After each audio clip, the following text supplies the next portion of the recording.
the highest point in Israel. Is it? Highest point in Israel. 1,000 meters above sea. One of the highest mountains in Israel. You can see Gaza.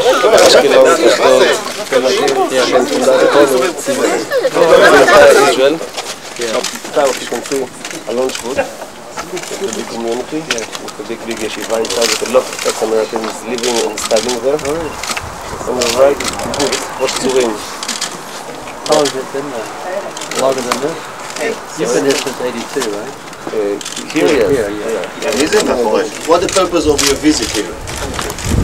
Well, to learn what I can from a settler's perspective and to make sure that they understand my own attitudes toward Israel and toward Jewish population in the world and also toward the settlers.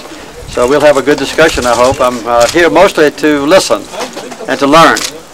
And I'm very grateful for the hospitality that the mayor showed me. It's a pleasure to be here.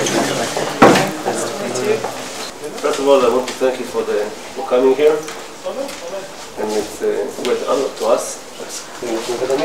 There's a memorial to Jerusalem. It is an old Roman way with milestones and everything. And it represents some of our past year.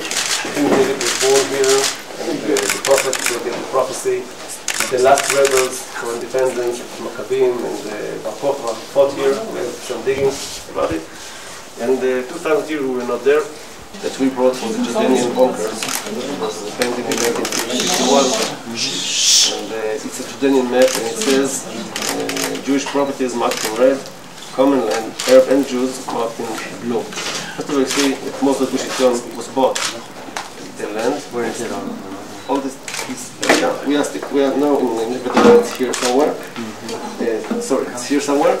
But Gulshtian, Neve Daniel was bought in 1935 from a Palestinian. It's registered. Second thing you can see, common land, so Arab and Jews can live together. This is the Jordanian map, and for us it's very important. We don't hate the Arabs. We don't. We're not afraid of the Arabs. For the Palestinians, we never touch private land, and we have all the Palestinians have the right to make a living wherever they can. So all the orchards around our communities are well cultivated. I'm personally trying to make sure that they can do it, and for me it's very, very important. And this is why the relations here are very respectful, and I hope it will stay like that. The first right of ours here is in the Bible. Our ancestors lived here. The fact that we were exiled, it was a fact, but we returned here, and we got the mandate of the world in 1922 to be here as a nation entity, Jewish entity. Since then, the world cut this mandate and they split Jordan to other nation, and they gave us the land of Israel, and we feel that we came back. For me, as a religious Jew, and you are religious also, I'm davening, I'm praying 3 times a day. In my prayings, I say all the time, may I return to Jerusalem, may I return to the land of Israel. When I'm eating bread, we have to bless, as you do. And every bless after the bread, we are blessing. We want to be back in Eretz Israel, we want to be back in Jerusalem. For us, if Jerusalem is not ours, if Hebron is not ours, if Bethlehem is not ours, Tel Aviv is not ours. Gush Etzion in 1948 defended Jerusalem. Without Gush Etzion, I'm afraid we might have lost Jerusalem. And even Ben Gurion, when he talked about the defenders here, when he established the state, he said the fact that Jerusalem is Jewish is due to the fact that the Egyptian defenders stopped the Egyptian army and the legion from coming to Jerusalem. Egyptian today is leading in Israel in education, whereas schools for Down syndrome and autistic children. Your wife should be interested in a very special way that we didn't find elsewhere in the world, integrating those severe Down syndrome children, integrated in regular classes.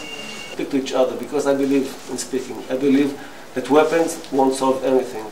Speaking, the mouth, you can bring people together. One of the songs that used to be sung with the early settlers here in Israel, that we come to Israel to build and to be built. Very from our standpoint, it's our feeling, I speak personally, but collectively as well, that the process of building and giving, we're giving to others, at the same time giving to ourselves, building ourselves through the very process. And that was very much part of what we wanted. We wanted to be part of the building of this country in a spiritual vein and spiritual perspectives. And that's what I want you to do, to say that there can be no terrorism, that Palestinians cannot commit terrorism because they are in despair. They too have choices. And I made my home for the last 30 years in the community of Tekoa, which is on the eastern side of the Cetzion block, which was home to the prophet Amos. And as most of our communities in Judea and Samaria are named after the biblical names, and as I read about you, you have 4 wonderful children and many grandchildren. I recently married 3 of my daughters off and became a grandmother. And as I said, the natural growth of a family, sitting down to a Thanksgiving dinner or to a festive dinner in my house with curtains blowing in the wind and knickknacks on the wall, life, Jewish life again in our heartland, in our inheritance, in our biblical right to be here. And if I have a right to live as a Jew anywhere in the whole world except Saudi Arabia, that's the only place I really can't buy real estate, I certainly should have the right to live here in the biblical homeland of the Jewish people. I was born here in Gush Etzion, and I married to a boy who was also born here in Gush Etzion, and I'm happy to raise and to bring up my 4 children here in Gush Etzion. I live next to my parents and my grandparents, and it's a privilege for me to be able to live next to them and to take care of them as much as they take care of me. And I wish myself that I would be able to have my kids live next to me. And I really believe it is not just our obligation, it's our commitment to stay here in this place in Israel. I believe it is something that we have to do. In my last 2 books, I've advocated that the 1967 borders be modified to include property in like this, include this. That would be part of Israel permanently. So, as far as this place is concerned, you and I are completely in agreement. We have to change education. We have to change the culture. It is impossible for someone to kill a Jew, return to his village and have celebrations. It's impossible that when they bumped into the Twin Towers, they were dancing here. This kind of culture, as long as there's incitement and hatred in the educational textbooks, the next generation will hate us more than the current one.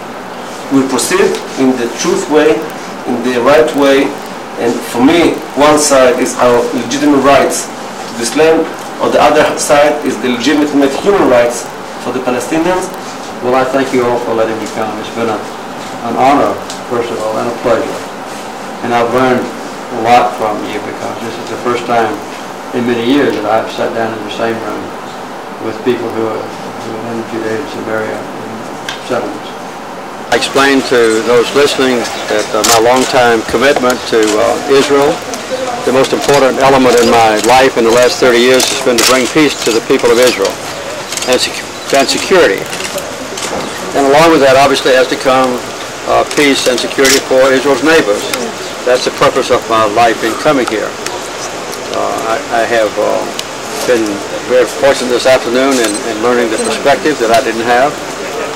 This particular settlement area is not one that I envision ever being abandoned or changed over into Palestinian territory. This is part of the close settlements to the 1967 line that I think will be here forever. Jews should live here forever. I think the legitimacy of the Jewish people to stay here is forever. And now how we make it to a peaceful place with human rights to the Palestinians is a process that we should work together and achieve as much as we can. We thank you again for coming and listening.